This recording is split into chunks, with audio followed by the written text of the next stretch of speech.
Good evening. আজ হলো বৃহস্পতিবার, ঘড়ির কাঁটা 7:30টার ঘরে। দুর্গাপুজোর আর মাত্র কয়েকটা দিন বাকি রয়েছে, তাই এই কটা দিন সকাল থেকে দুপুর পর্যন্ত যেমনই কাটুক না কেন, সন্ধ্যের পরে জামা কাপড় গায়ে গলিয়ে যদি শ্রীরামপুর মার্কেটের দিকে যেতে পারি তাহলে উৎসব ব্যাপারটা মনের মধ্যে আসবে।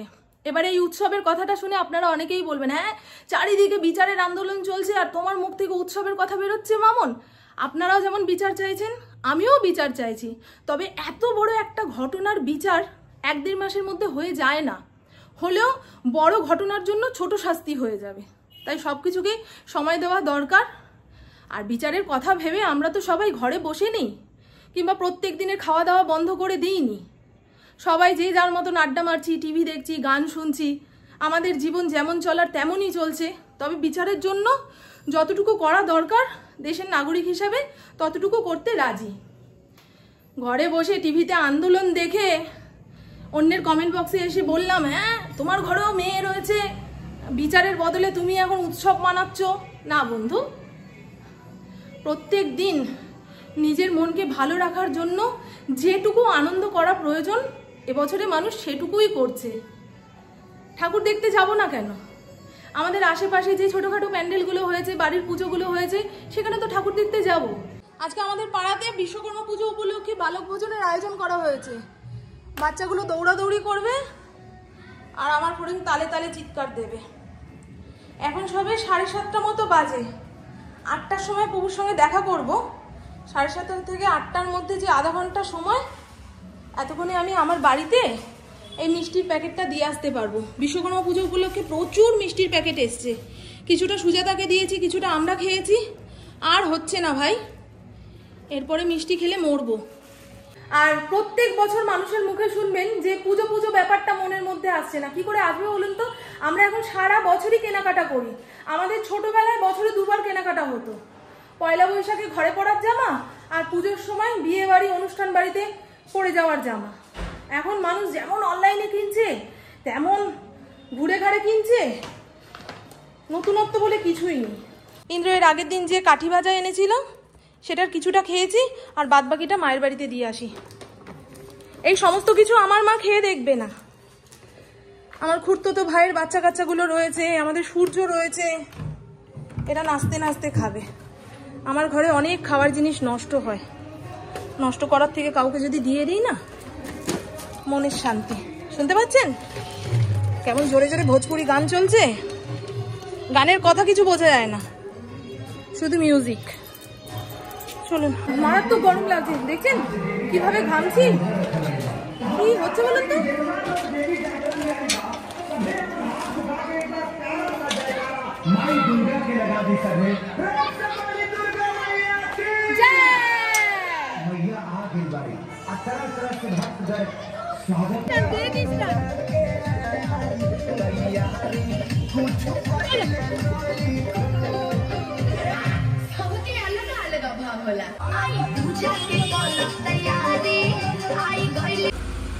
আমি এক্ষুনি চলে যাবো। আমার মেয়ে ফোন করবে না, আমার মেয়ে শ্রীরামপুর স্টেশনে দাঁড়িয়ে আমার জন্য অপেক্ষা করবে।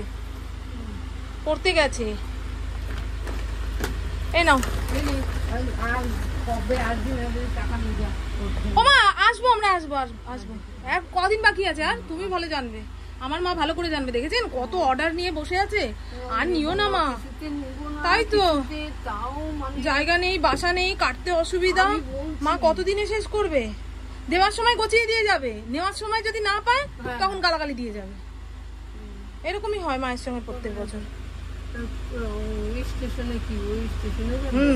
পুজো জানেন আর 16 দিন দেরি আছে। আপনাদের কেনাকাটা কিছু হলো না, আমাদের মন মেজাজ ভীষণ খারাপ, আমরা কেনাকাটা করতে পারছি না। ডায়লগ দিচ্ছে, কিনতে পারলাম না, ছেলে মেয়ের জন্য কিনলাম না, মেয়ে জামার জন্য, মনটা ভীষণ খারাপ হয়ে গেল। আরে বাবা পরে বলছে, দাঁড়াও একটা কথা বল। দাঁড়া, অর্পিতা ডাক দিল, একখানা জরুরি কথা আছে, 1 সেকেন্ডের মধ্যে সেরে ফেলবে, শুনে আসি। আর আমার কাকি সারাক্ষণ মন্ত্রপাঠ করছে।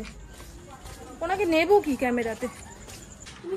হ্যাঁ তাই করবো। ওর চুলটা এই দেখা অর্পিতা একবার, এই দেখুন ও বোটক্স করিয়েছে, অনেকবার স্ট্রেটনিং করতে করতে ওর চুলটাও খারাপ হয়ে গেছে।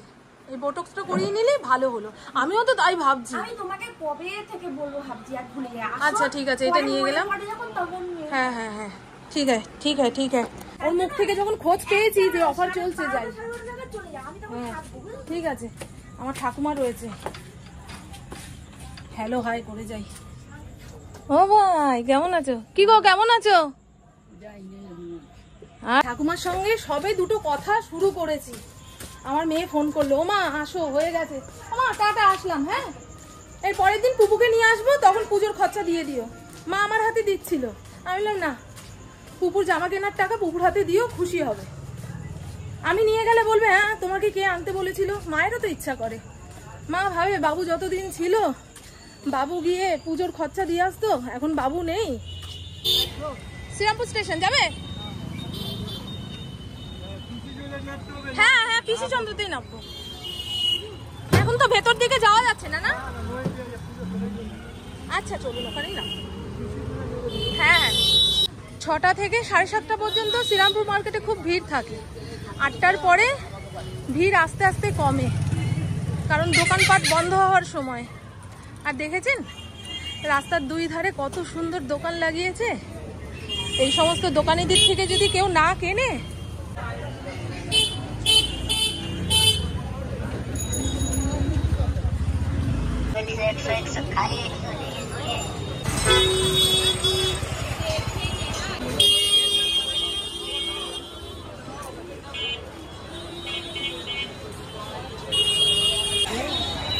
এত ভিড়ের মধ্যে। হ্যালো তুই কোথায়? আরে মিষ্টি দোকানের সামনে, আমি আবার লাবণীতে আসলাম। 2 মিনিট দাঁড়ালাম, দেখি তুই আসছিস না, আমি লাবণীর সামনে এসে দাঁড়ালাম। আয় তাড়াতাড়ি আয়, লাবণী মানে চিনিস তো, চলে আয়। বাড়ি থেকে চুলটাকে টেনে টুনে বেঁধে এসছি, একটু বাইরের হাওয়া লাগলো। দেখি আন্তনের মতো দাঁড়িয়ে গেছে না, দেখি চুলের একটা ব্যবস্থা করতেই হবে। লাবণীর সামনে দাঁড়িয়ে থাকবো বলেছি।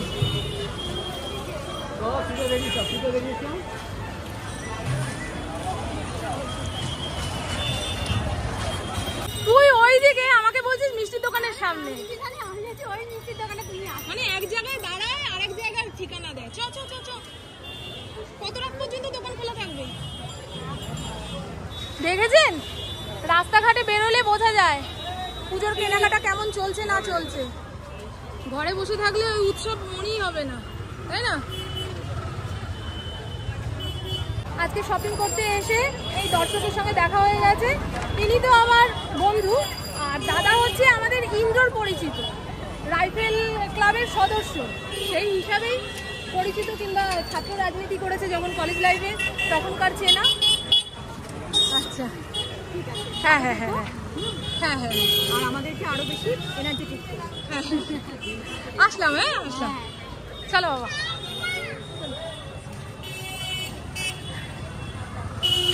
হ্যাঁ হ্যাঁ আসুন দাদা। আজকে অতিরিক্ত ঘাম হচ্ছে না রে, মারাত্মক গরম লাগছে। আমার মা মেশিনে বসে থাকতে থাকতে দেখ গিয়ে কি অবস্থা, মনে হয় মাথা ঘুরে অজ্ঞান হয়ে পড়ে যাবে, কিন্তু কিছু করার নেই। অনেক ব্লাউজ চুড়িদারের অর্ডার নিয়ে ফেলেছে, লাস্টে গিয়ে কি করবে কে জানে।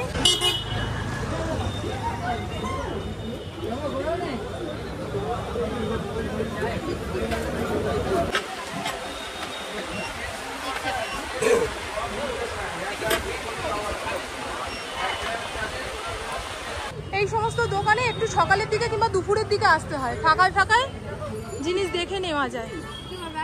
আর কি করবি, কিছু খাবি নাকি? এখান থেকে টোটো ধরবো। আমি যেই টোটো করে আসলাম সে ব্যাটা পিসি চন্দ্রতে নামিয়ে দিল, আর আসার সময় দেখছি ভেতর দিয়ে কত টোটো চলছে। আমাকে একটু এগিয়ে দিতে পারতো বল। আমি সেই তাড়াহুড়ো করে হোঁচট খেতে খেতে আসলাম যে আমার মেয়েটা দাঁড়িয়ে থাকবে। ও মা, মেয়ে খাচ্ছিল বিঙ্গো। টোটোওয়ালা ফুটবলের মতো লাথি মারছে, একবার এই টোটো থেকে ওই টোটো, ওই টোটো থেকে সেই টোটো। এখন কি টোটো ধরবে তারপরে ছাড়বে?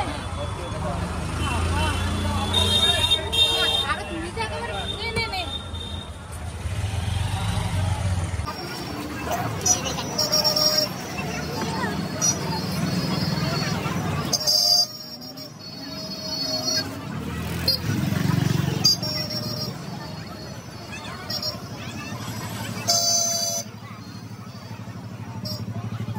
দোকান থেকে 1 প্লেট চাউমিন কিনবো, অনেক দিন ধরে চাউমিন খেতে ইচ্ছা করছে।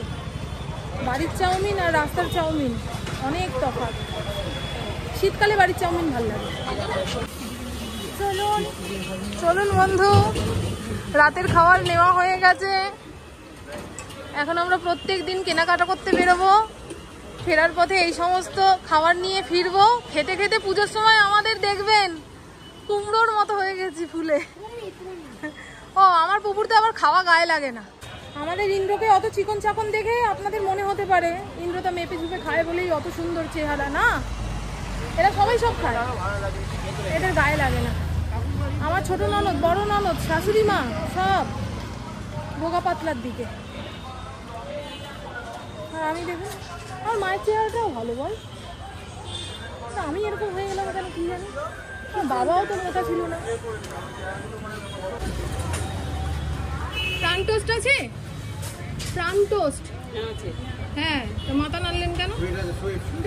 সুইটটা কেন? গার্লিকটা নেই? এ মা, গার্লিকটা নাই। না না, ওই গার্লিকটা আনবেন। হ্যাঁ, ওই মিষ্টিটা আছে, মিষ্টিটা চায়ের সঙ্গে ভালো লাগে না। কালকে সকালে খাবি? খাবি?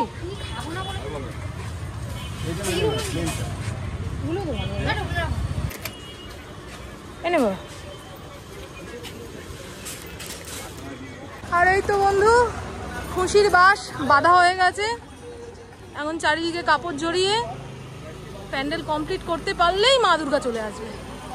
এই প্যান্ডেলটা আসা যাওয়ার পথে পড়ে তো দেখতে ভালো লাগে। আমাদের এখানে বালক ভোজনের আয়োজন হচ্ছে। রাত 11টার সময় খিচুড়ি পৌঁছে যাবে।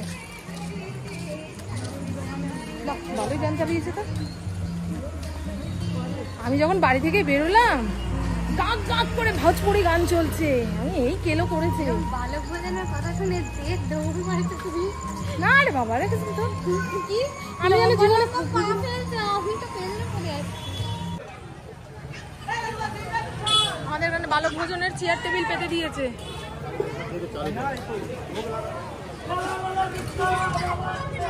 জয় বলো বলো বিশ্বকর্মা বাবা কি। মা বলেনি এই ভাগ্য ভালো, এখনো সব ঠিকঠাক রয়েছে। বালক ভোজন শেষ হলেই দেখবি গলায় জল পড়বে, বিশ্বকর্মা মাই কি জয়। এই তোর জন্য বানিয়ে নিচ্ছি।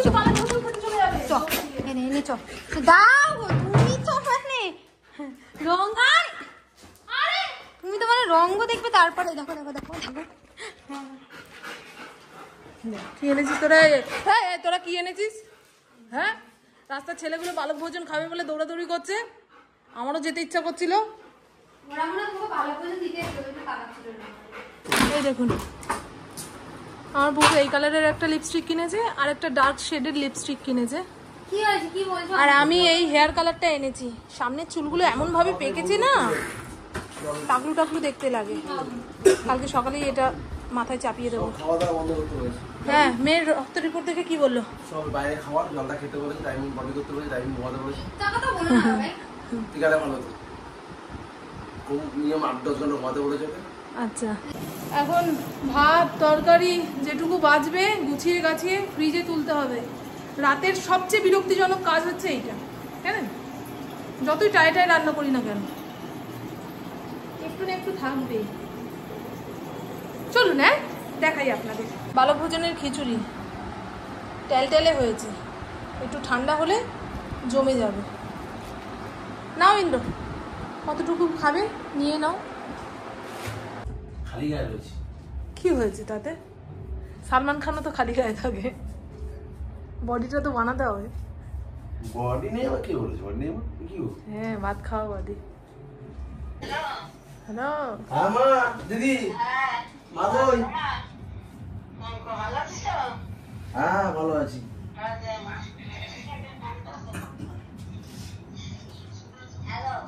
হ্যাঁ কেমন আছো? কেরম আছো? কেরম আছো? শরীর ভালো আছে? খাওয়া দাওয়া করেছো? খাওয়া করেছো? খাওয়া হয়ে গেছে? ভালো আছি বলিনি, বলি খাওয়া হয়ে গেছে? সকালে সমস্ত কাজকর্ম সেরে 9টা সাড়ে 9টার মধ্যে যদি ঠাকুর ঘরে আসতে পারি আমার মন খুব ভালো হয়ে যায়। আর এই মন ভালো ব্যাপারটা 11টা সাড়ে 11টা পর্যন্ত থাকবে। তারপরে দুপুরের রান্না বান্না যদি 12:30 1টার মধ্যে হয়ে যায়, সেই মন ভালো ব্যাপারটা বিকেল 5টা 6টা পর্যন্ত থাকবে। যদি দেখি রাতে রান্না বান্না করতে হবে তাহলে হয়ে গেল, আমার মাথায় বাজ ভেঙে পড়বে। আর যদি দেখি না দুপুরে যা রান্না বান্না করেছি সেই দিয়েই চলে যাবে, আমাকে আর রান্নাঘরে ঢুকতে হবে না, ব্যাস সারাদিন আনন্দে আনন্দে কাটে। সে যাই হোক, এই কয়দিন যাবৎ ঠিক টাইমে আমার ঘুম ভেঙে যাচ্ছে। 7টা মানে 7টা, অ্যালার্মও দিতে হচ্ছে না। আর ওদিকে 12টা সাড়ে 12টার মধ্যে ঘুমিয়ে পড়তে পারছি। এদিকে মহাভারত চলছে, আমি নাক ডেকে ঘুমাচ্ছি। কালকে 2খানা এপিসোড আমি দেখতে পাইনি, পুপু ইন্দ্র দেখেছে। এর আগের দিন যে বললাম রাস্তায় গেছিলাম, পুপুর জন্য 2টো নাইটি এনেছি, একটা লাল একটা হলুদ। একদম কেটে হাঁটুর উপরে তুলে দেবো, ফ্রকের মতো পরতে পারবে। তো চলুন বন্ধু, কালকের রাত থেকে ভিডিওটা চলছে, এখন এটাকে শেষ করতে হবে, তারপরে ঠাকুর পুজোতে বসবো।